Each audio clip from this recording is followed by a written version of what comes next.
નમસ્કાર મિત્રો, આપણે લાસ્ટ લેક્ચરની અંદર માર્જિનલ કોસ્ટિંગ અથવા સીમાંત પડતરની ચર્ચા કરી હતી.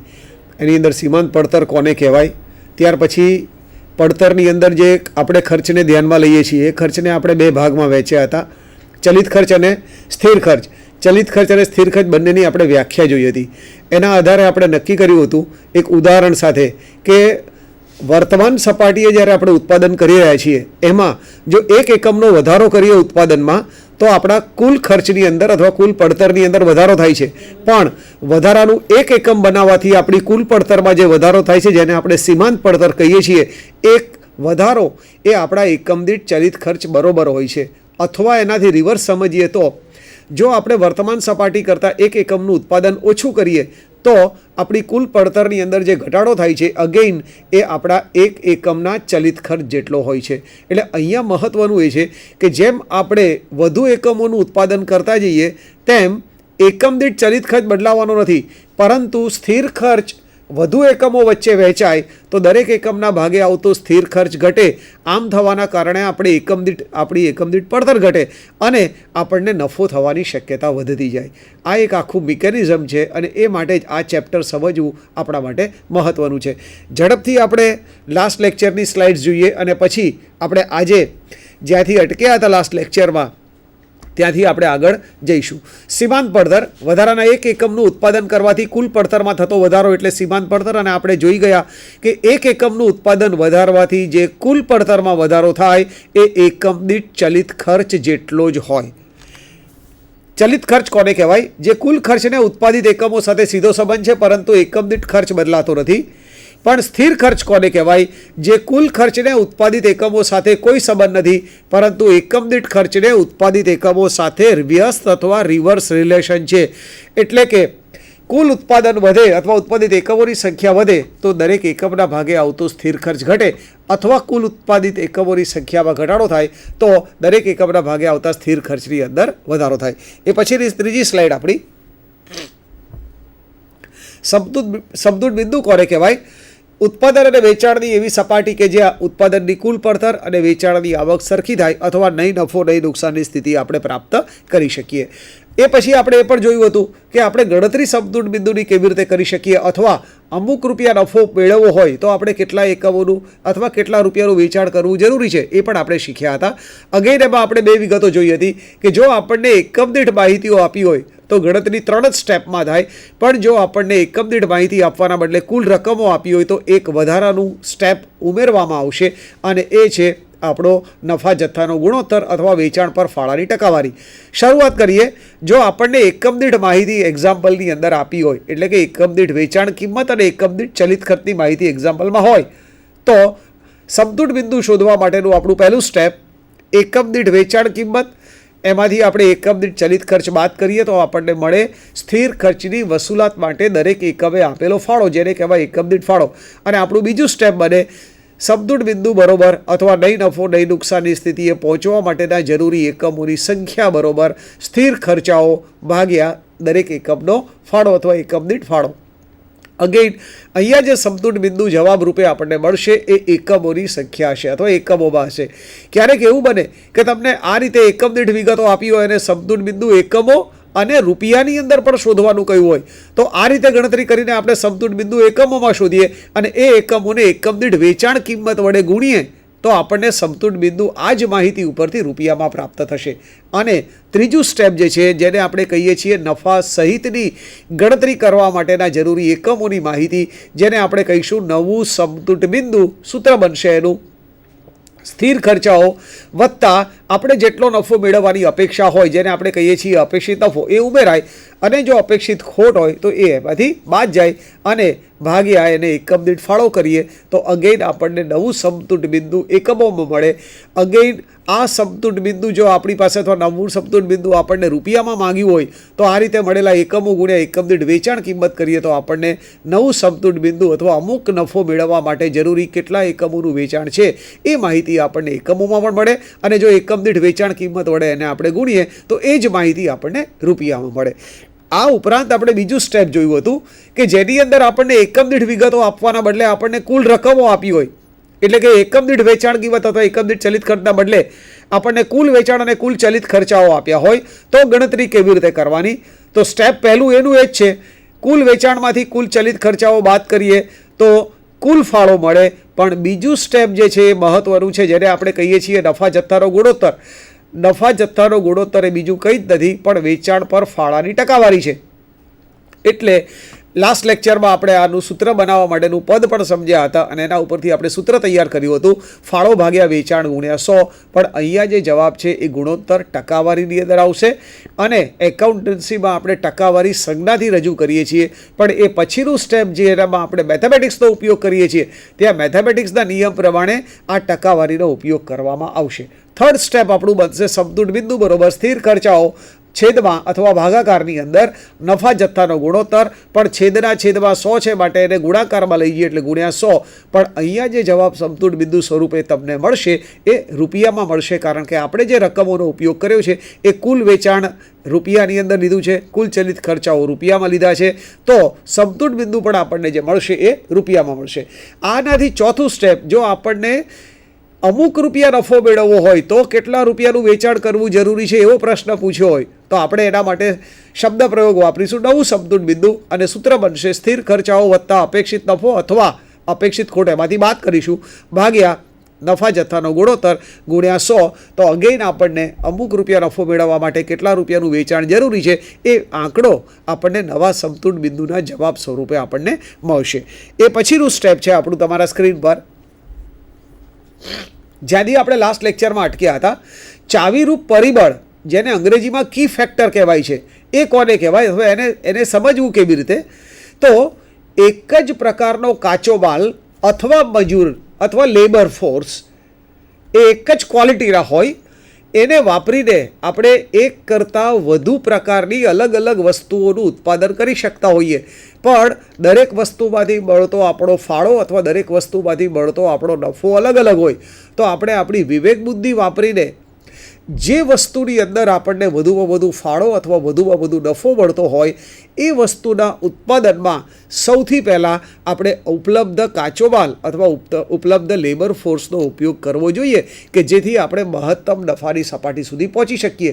તો જ્યાં આઈધર કાચો માલ અથવા લેબર ફોર્સ જેની ઉપલબ્ધિ આપણી જરૂરિયાત કરતાં ઓછી માત્રામાં હોય, માનો કે આપણે કાચો માલ 4000 કિલોની જરૂર છે પણ આપણી પાસે ઉપલબ્ધ કાચો માલ 3000 કિલો છે, એવા સંજોગોની અંદર આ ઉપલબ્ધ કાચો માલ 3000 કિલો આપણે એવી વસ્તુના ઉત્પાદનમાં વાપરવાનો કે જેના કારણે એ વસ્તુના ઉત્પાદનમાંથી મળતો આપણો ફાળો વધારે હોય, આપણો નફો વધારે હોય અને ઓછો નફો મળતો હોય એવી વસ્તુનું ઉત્પાદન આપણે શક્ય એટલું ઓછું કરવાનું અથવા ટાળવાનું કે જેના કારણે ઉપલબ્ધ કાચા માલ અથવા લેબર ફોર્સનો મેક્સિમમ યુઝ કરી આપણે મહત્તમ નફા સુધી પહોંચી શકીએ. તો આવો જે જરૂરિયાત કરતાં ઓછી માત્રામાં આઈધર કાચો માલ કે મજૂરી ઉપલબ્ધ હોય, લેબર ફોર્સ ઉપલબ્ધ હોય, એને ચાવીરૂપ પરિબળ કહેવામાં આવે. એના આધારે આપણે કઈ વસ્તુનું કેટલા એકમોનું ઉત્પાદન કરીએ તો આપણે મહત્તમ નફા સુધી પહોંચી શકીએ એ ચાવીરૂપ પરિબળ ગણવામાં આવશે. તો અહીંયા તમારા સ્ક્રીન પર એની ડેફિનેશન જે વ્યાખ્યા છે, એક જ પ્રકારનો કાચો માલ અથવા લેબર ફોર્સ વાપરીને જુદા જુદા પ્રકારની એટલે કે એક કરતાં વધુ વસ્તુનું ઉત્પાદન કરવામાં આવતું હોય તો મહત્તમ ઉત્પાદન માટે જરૂરી હોય તેના કરતાં ઓછો કાચો માલ ઉપલબ્ધ હોય અથવા મજૂર કલાકો ઉપલબ્ધ હોય એને ચાવીરૂપ પરિબળ કહેવામાં આવશે. પણ અહીંયા તમારે ખાસ ધ્યાન રાખવાનું કે દરેક ધંધાકીય એકમની જે વસ્તુઓનું ઉત્પાદન કરતા હોય એ વસ્તુની ઉત્પાદન કરવાની એક શક્તિ હોય જેને આપણે કહીએ છીએ ઉત્પાદન શક્તિ. એ માટે એમણે સ્થિર ખર્ચાઓ કર્યા હોય અથવા એમણે કાયમી મિલકતો વસાવી હોય. એ કાયમી મિલકતો દાખલા તરીકે યંત્રો, એ યંત્રોનો અમુક જ સમય માટે અથવા અમુક માત્રામાં ઉપયોગ કરી શકે અને 100% એનો ઉપયોગ કરે તો કેટલા એકમોનું ઉત્પાદન થઈ શકે એ જે ગણતરી હોય એને ઉત્પાદન શક્તિ અથવા એને અંગ્રેજીમાં કહેવાય ઇન્સ્ટોલ્ડ કેપેસિટી. એટલે એક ધંધાકીય એકમે માનો કે 50,000 એકમોનું એક મહિના દરમિયાન ઉત્પાદન કરવા માટે કારખાનાની સ્થાપના કરી તો એક મહિના દરમિયાન એ કારખાનાના સાધનોનો અથવા યંત્રોનો ઉપયોગ કરી કારખાનું મહત્તમ 50,000 એકમોનું ઉત્પાદન કરી શકે. એને ઉત્પાદન શક્તિ કહેવાય અથવા એને ઇન્સ્ટોલ્ડ કેપેસિટી કહેવાય. પણ કેટલા એકમોનું ઉત્પાદન કરવું એ માટે મહત્ત્વનું એક બીજું ફેક્ટર પણ છે. એક આપણે જોયું કે આપણી ઉત્પાદન શક્તિ આપણે વધુમાં વધુ 50,000 એકમ બનાવી શકીએ છીએ, પણ શું આપણે એટલા બનાવેલા એકમો વેચવાની સ્થિતિમાં છીએ? આપણી વસ્તુની માંગ કેટલી છે? માનો કે આપણે 50,000 એકમ બનાવી શકીએ તેમ છીએ, પણ આપણી વસ્તુ બજારમાં એની માંગ જે છે એ 60,000 એકમોની છે. તો એનો અર્થ એ કે આપણે મેક્સિમમ કેપેસિટીનો ઉપયોગ કરી આપણે 50,000 વધુમાં વધુ એકમો બનાવી શકીએ છીએ. બનાવીને બજારમાં વેચીએ તો આપણને મહત્તમ નફો મળે. પણ એથી વધારે માંગ હોવા છતાં આપણી પાસે ઉત્પાદન શક્તિ ન હોવાના કારણે આપણે વધારાની માંગ સંતોષવા જેટલું ઉત્પાદન કરી શકવાના નથી. ફાઇન, પણ માનો કે આપણી ઉત્પાદન શક્તિ 50,000 એકમોની છે, એ વસ્તુની બજારમાં માંગ માનો કે 30,000 એકમોની છે, તો પછી આપણે આપણી વિવેક બુદ્ધિનો ઉપયોગ કરવાનો અને આપણી ઉત્પાદન શક્તિ ભલે 50,000 એકમોની છે, પણ માંગને અનુરૂપ આપણે ઉત્પાદન કરવું જોઈએ. એટલે આપણે 30,000 એકમોનું જ આપણે ઉત્પાદન કરી બજારમાં વેચીએ અને બાકીના 20,000 એકમો માટે આપણે ઉત્પાદન શક્તિની સ્થાપના કરી છે, પણ માંગ ઓછી હોવાના કારણે આપણે એ ઉત્પાદન શક્તિનો ઉપયોગ કરી શકતા નથી. તો એવી ઉત્પાદન શક્તિને ફાજલ ઉત્પાદન શક્તિ કહેવાય. અને એ ફાજલ ઉત્પાદન શક્તિનો ઉપયોગ કરીને આપણે બીજી કોઈ વસ્તુનું પણ ઉત્પાદન કરી શકીએ, અથવા એ સમય માટે અથવા એટલી ઉત્પાદન શક્તિ આપણે બીજા કોઈ ઔદ્યોગિક એકમને ભાડે પણ આપી શકીએ, અથવા એમનું કામ આપણે જોબ પર પણ લઈ શકીએ કે જેના દ્વારા આપણને આઈધર ભાડાની રકમ મળે અથવા જોબની કિંમત મળે, અથવા કોઈ નવી વસ્તુનું ઉત્પાદન કરીએ તો આપણને એની વેચાણની આવક મળે, જેના કારણે મળતા ફાળાના કારણે આપણો મહત્તમ નફો વધી શકે અથવા મહત્તમ નફા સુધી આપણે પહોંચી શકીએ. તો આ જે થઈ, એક જોયું આપણે ઉત્પાદન શક્તિ, બીજું જોયું આપણે વસ્તુ જે બનાવી શકીએ છીએ એની માંગ કેટલી છે. એ બેમાંથી જેની સંખ્યા ઓછી હોય એટલું આપણે ઉત્પાદન કરવાનું, અને ઉત્પાદન શક્તિ આપણી જે મહત્તમ છે એના કરતાં આપણે ખરેખર જે ઉત્પાદન શક્તિ કરતા હોઈએ અથવા ઉપયોગ કરતા હોઈએ, બે વચ્ચેનો જે તફાવત છે એને કહેવાય ફાજલ ઉત્પાદન શક્તિ. તો હવે જોઈએ આપણે પછીનું સ્ટેપ કે આની ગણતરી કેવી રીતે કરવાની. માનો કે અહીંયા એક તમારા સ્ક્રીન પર છે કે કોઈ એક ઔદ્યોગિક એકમ છે અને એ એક જ પ્રકારનો કાચો માલ અથવા લેબર ફોર્સનો ઉપયોગ કરી 3 પ્રકારની અલગ અલગ વસ્તુ બનાવે છે. આપણે ત્રણેય વસ્તુના નામ આપ્યા છે અલગ અલગ. વસ્તુ અ, વસ્તુ બ અને વસ્તુ ક. એક જ પ્રકારનો કાચો માલ વાપરે છે અથવા લેબર ફોર્સ વાપરે છે. ગણતરી કેવી રીતે કરવી કે જેથી મહત્તમ નફા સુધી પહોંચી શકાય? તો એનું પહેલું સ્ટેપ છે એકમ દીઠ વેચાણ કિંમતમાંથી એકમ દીઠ ચલિત ખર્ચાઓ બાદ કરીએ તો એકમ દીઠ ફાળો મળે. જે આપણે સમતુલ બિંદુમાં ગણતરી કરીએ છીએ એ જ ગણતરી, પણ જેટલી પણ વસ્તુ બનાવતા હોય બધી વસ્તુ માટે આ પ્રકારની ગણતરી કરવામાં આવશે. એથી આપણને મળશે વસ્તુ અનું ઉત્પાદન કરવાથી, બનું ઉત્પાદન કરવાથી કે કનું ઉત્પાદન કરવાથી એકમ દીઠ ફાળો કેટલો મળે છે. પણ આ જે આપણને એકમ દીઠ ફાળો મળે છે એ ફાળો મેળવવા માટે આઈધર વસ્તુ અ, બ અથવા કમાં આપણે જે આપણું ચાવીરૂપ પરિબળ છે, આઈધર માલસામાન અથવા મજૂરી, તો માલસામાન હોય તો માલસામાનના એકમો હોય અને મજૂર હોય તો મજૂરના કલાકો હોય, એ આઈધર કેટલા માલસામાનના એકમો અથવા કેટલા મજૂર કલાકોનો ઉપયોગ કરી આપણે વસ્તુ અ, બ કે કનું એક એકમ બનાવી શકીએ છીએ અને એના આધારે આપણને એક એકમમાંથી કેટલો ફાળો મળે છે એ ગણતરી કરવાની છે. એટલે આ રીતે ગણતરી કરીને જે તમને એકમ દીઠ ફાળો મળ્યો એને ભાગાકારની અંદર આ જે તે વસ્તુ એટલે આઈધર વસ્તુ અ, બ અથવા કનું એક એકમ બનાવવા માટે જરૂરી કાચા માલના એકમો. માનો કે અહીંયા તમારા સ્ક્રીન પર છે એમાં જ હું તમને ઉદાહરણ આપું તો વસ્તુ અ કે જેની વેચાણ કિંમત છે 50 રૂપિયા, એમાંથી એનો એકમ દીઠ ચલિત ખર્ચ આપણે 40 રૂપિયા બાદ કરીએ તો આપણને મળે છે વસ્તુ અમાં એક એકમ બનાવીને વેચવાથી 10 રૂપિયાનો ફાળો મળે છે. પણ વસ્તુ અનું એક એકમ બનાવવા માટે આપણે કાચા માલના 2 એકમોનો ઉપયોગ કરતા હોઈએ તો એનો અર્થ એ કે કાચા માલનું એક એકમ વાપરવાથી આપણને વસ્તુ અમાં એનો ઉપયોગ કરવાના અંતે આપણને કાચા માલના એક એકમ દીઠ 5 રૂપિયાનો ફાળો મળે છે. અથવા 2 એકમ વાપરી વસ્તુ અ બનાવીએ અને એનું વેચાણ કરીએ તો આપણને એકમ દીઠ વસ્તુ અના એકમ દીઠ આપણને 10 રૂપિયા ફાળો મળે છે.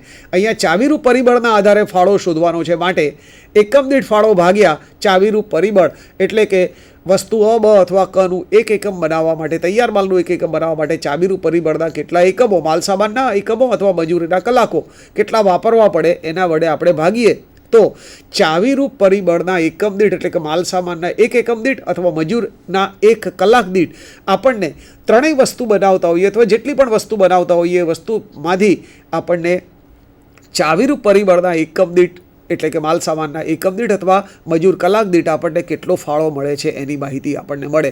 અને ત્યાર પછી આપણે પસંદગીનો ક્રમ નક્કી કરવાનો છે, જેમાં જે વસ્તુનું ઉત્પાદન કરવાથી ચાવીરૂપ પરિબળના પ્રમાણમાં આપણને મહત્તમ ફાળો મળતો હોય ત્યાં જ આપણને મહત્તમ નફો મળે. એટલે આ જે 3 વસ્તુની ગણતરી કરી અને એમાંથી આપણે ચાવીરૂપ પરિબળ દીઠ એક એકમ દીઠ આપણને જે ફાળો મળવાની ગણતરી કરી, એમાં જે યુનિટની અંદર આપણને મહત્તમ ફાળો મળતો હોય એ આપણી ફર્સ્ટ ચોઇસ અથવા એને આપણે ઉત્પાદન માટે પ્રથમ પસંદગીનો ક્રમ આપીશું. તો જુઓ તમારા સ્ક્રીન પર હવે એ પછીની સ્લાઇડમાં છે. આ જે ગણતરી કરવામાં આવે એમાં ઉપલબ્ધ કાચા માલના એકમો, પસંદગીનો ક્રમ 1, 2 અને 3 કે જેની અંદર જો નીચે મેં સૌથી છેલ્લે વિગત બતાવી છે. પસંદગીનો ક્રમ ચાવીરૂપ પરિબળના એકમ દીઠ મળતા ફાળાના ઉતરતા ક્રમમાં માનો કે વસ્તુ અની અંદર ચાવીરૂપ પરિબળ દીઠ 5 રૂપિયા ફાળો મળે છે, વસ્તુ બમાં 3 રૂપિયા ફાળો મળે છે, વસ્તુ કમાં 6 રૂપિયા ફાળો મળે છે. તો સૌથી પહેલાં આપણે વસ્તુ કનું ઉત્પાદન કરવાનું. એ પછી જો ચાવીરૂપ પરિબળના એકમો ઉપલબ્ધ રહે તો એથી ઉતરતો ક્રમે જે ફાળો મળતો હોય વસ્તુઓ કે જેમાં ફાળો મળે છે એકમ દીઠ 5, તો એનું ઉત્પાદન કરવાનું. અને એ પછી પણ જો આપણી પાસે ચાવીરૂપ પરિબળના એકમો ઉપલબ્ધ હોય તો બાકીના બધા ચાવીરૂપ પરિબળના એકમો સૌથી ઓછો એકમ દીઠ ફાળો મળે છે જે વસ્તુ બમાં, જેમાં ઉદાહરણમાં લીધું આપણે એકમ દીઠ 3 રૂપિયા, તો એનું ઉત્પાદન કરવામાં એનો બાકીના એકમોનો ઉપયોગ કરવાનો કે જેથી આપણને મહત્તમ ફાળો મળે અને મહત્તમ નફા સુધી આપણે પહોંચી શકીએ. એ પછીની સ્લાઇડમાં છે કે આ ગણતરી કેવી રીતે કરવાની. ઉપલબ્ધ કાચા માલના એકમો અથવા મજૂર કલાક હોય કે જે આપણું ચાવીરૂપ પરિબળ છે એમાંથી પસંદગીનો ક્રમ હોય એના મહત્તમ એકમો આપણે ઉત્પાદન માટે એનો ઉપયોગ કરી લેવાનો. અને અહીંયા જ્યારે ગણતરી કરો ત્યારે ખાસ ધ્યાનમાં રાખવાનું કે એક